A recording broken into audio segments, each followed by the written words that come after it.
So it's July already. What am I doing to get ready for school? I'll tell you in just a minute.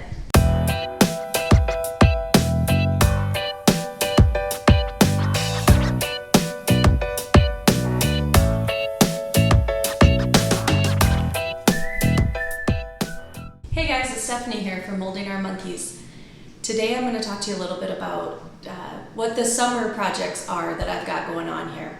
It's already the middle of July and I'm starting to think about what does our school year look like. A couple of things that I've been doing this summer to prepare for this school year is this room is going to be our home office.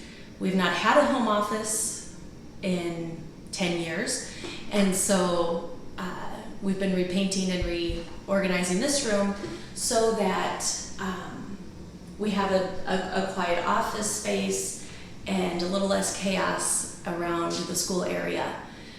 So this is my big project this week. But other than that, a couple weeks ago I went on a camping trip with a friend of mine who also homeschools. And so we were able to kind of start thinking through our school year and what worked last year, what didn't, what we're going to do for this year. So a couple of things that I've been thinking about this year, or this week, is our language arts curriculum.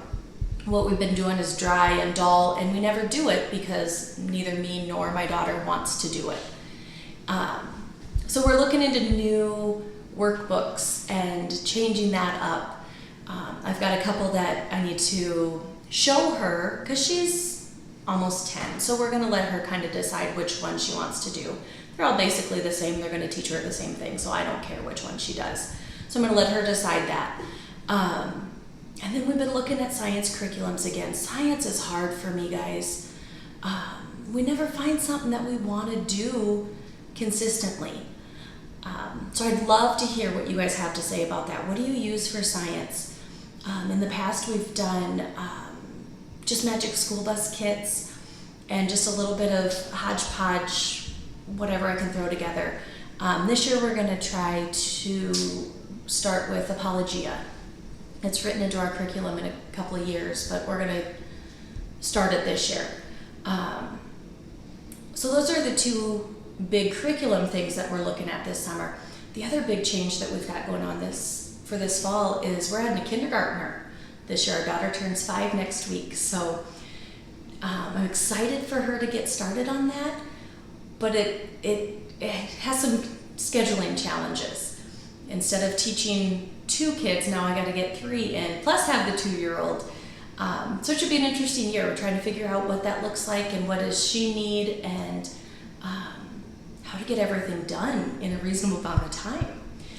One of the things that I did I started on my camping trip with my friend, is I started reading this book, Teaching from Rest. If you've never read this book, I suggest you order it, check it out. This is our library's copy. This is the second time I've read it. I read it 2 years ago.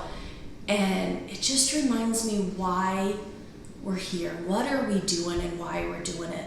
So in the chaos of trying to get ready for the school year and house projects and this and that, it's reminding me that what we're here to do is to mold our monkeys, like we've said. And they don't obviously say that in this book, but it's talking about not teaching from a laziness, but teaching from a place of rest where you're ready to conquer the day, and just a good reminder of why we're homeschooling. And after reading this book a couple years ago, I kind of came up with our homeschool motto, and that's teach the heart, not the lesson.